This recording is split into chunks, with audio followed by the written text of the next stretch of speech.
गंगणपतये नमः। बसंत ज्ञान सागर में आप सभी दोस्तों का स्वागत है। तो दोस्तों आइए आज हम एक नई कथा भगवान भोलेनाथ की आप सभी लोग के सामने लेके आए हैं।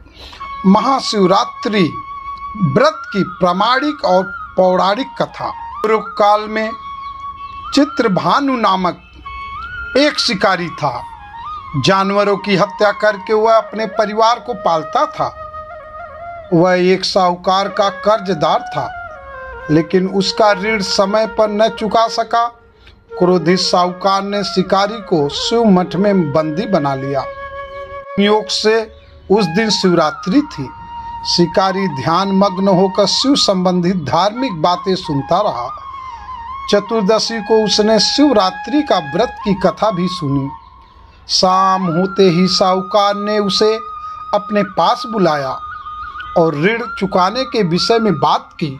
शिकारी अगले दिन सारा ऋण लौटा देने का वचन देकर बंधन से छूट गया। अपनी दिनचर्या की बात वह जंगल में शिकार के लिए निकला, लेकिन दिन भर बंदी गृह में रहने के कारण भूख प्यास से व्याकुल था। शिकार खोजता हुआ वह बहुत दूर निकल गया।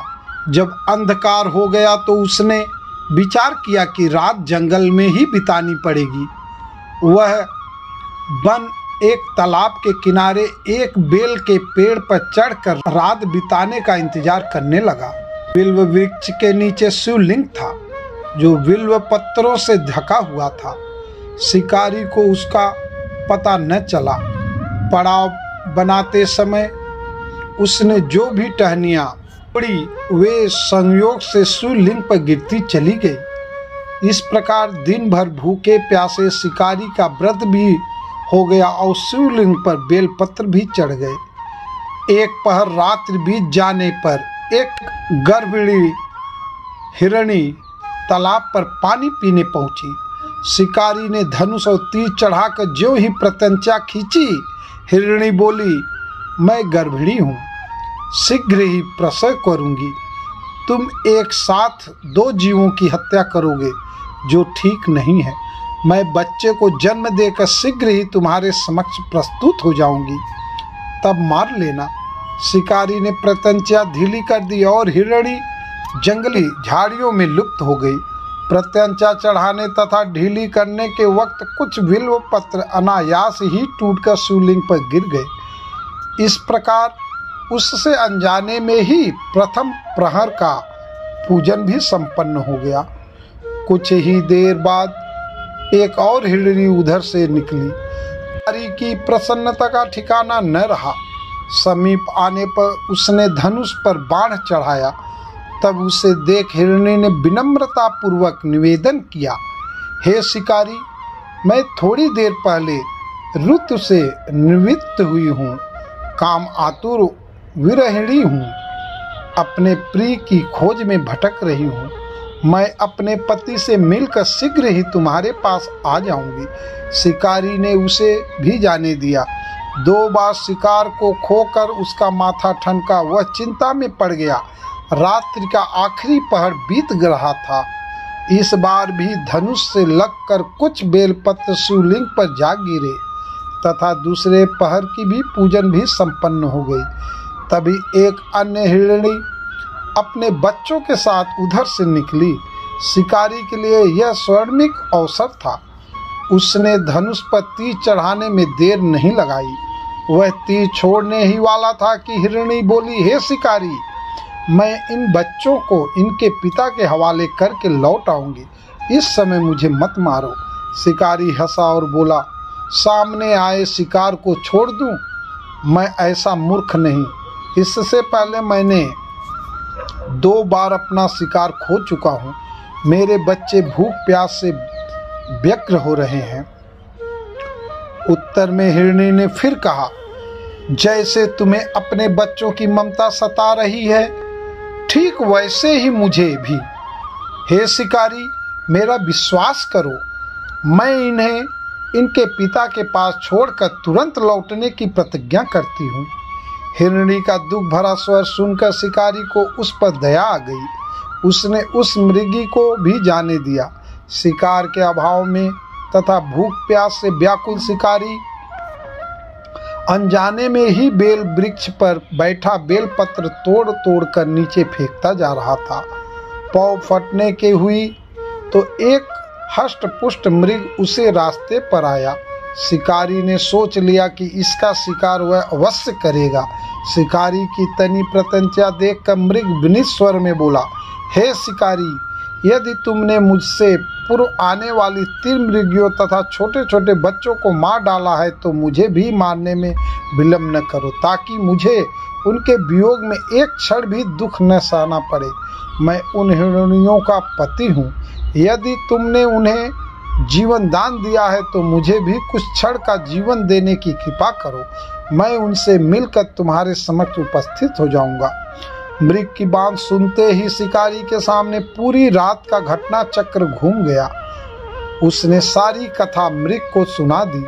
तब मृग ने कहा, मेरी तीनों पत्नियां जिस प्रकार प्रतिज्ञाबद्ध होकर गई हैं, मेरी मृत्यु से अपने धर्म का पालन नहीं कर पाएंगी। अतः जैसे तुमने उन्हें विश्वास पात्र मानकर छोड़ा है, वैसे ही मुझे भी जाने दो। मैं उन सब के साथ तुम्हारे सामने शीघ्र ही उपस्थित हो जाऊंगा। शिकारी ने उसे भी जाने दिया। इस प्रकार प्रातः हो आई। उपवास, रात्रि जागरण तथा शिवलिंग पर बेलपत्र चढ़ने से अनजाने में ही पर शिवरात्रि की पूजा पूर्ण हो गई। पर अनजाने में ही की हुई पूजन का परिणाम उसे तत्काल मिला। शिकारी का हिंसक हृदय निर्मल हो गया, उसमें भगवत शक्ति का वास हो गया। थोड़ी ही देर में वह मृग सपरिवार शिकारी के समक्ष उपस्थित हो गया ताकि वह उनका शिकार कर सके। किंतु जंगली पशुओं की ऐसी सत्यता, सात्विकता एवं सामूहिक प्रेम भावना देखकर शिकारी को बड़ी ग्लानि हुई। उसने मृग परिवार को जीवन दान दे दिया। अनजाने में शिवरात्रि के व्रत का पालन करने पर भी शिकारी को मोक्ष की प्राप्ति हुई। जब मृत्यु काल में यमदूत उसके जीव को ले जाने आए तो शिवगणों ने उन्हें वापस भेज दिया तथा शिकारी को शिवलोक ले गए। शिव जी की कृपा से ही अपने इस जन्म में राजा चित्रभानु अपने पिछले जन्म को याद रख पाए तथा महाशिवरात्रि के महत्व को जानकर उसका अगले जन्म में भी पालन कर पाए।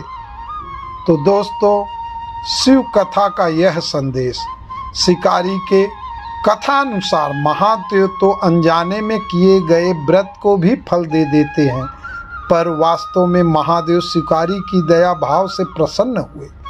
अपने परिवार के कष्ट का ध्यान होते हुए भी शिकारी ने मृग परिवार को जाने दिया।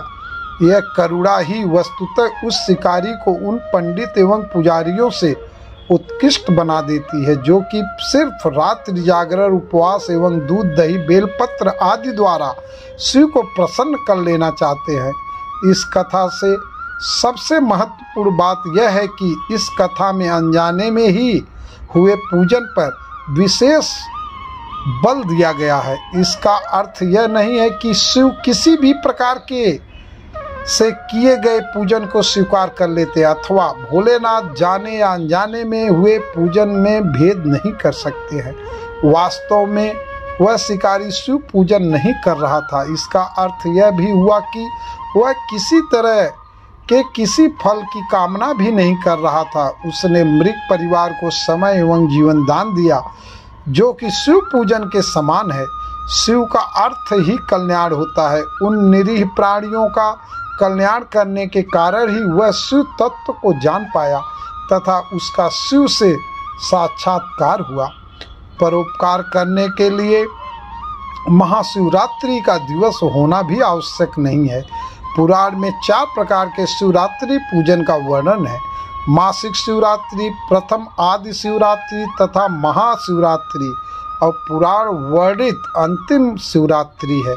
नित्य शिवरात्रि वस्तुतः प्रत्येक रात्रि ही शिवरात्रि है। अगर हम उन पर कल्याणकारी आशुतोष भगवान में स्वयं को लीन कर दें तथा कल्याण मार्ग पर अनुसरण करें तो वही शिवरात्रि का सच्चा व्रत है।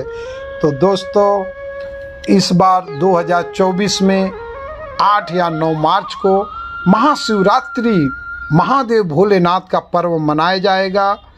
और अगर यह जानकारी, यह कथा आप सभी लोगों को अच्छी लगी हो तो हमारे वीडियो को लाइक, कमेंट, शेयर और चैनल को सब्सक्राइब, कमेंट बॉक्स में हर हर महादेव जरूर लिखें। हर हर महादेव।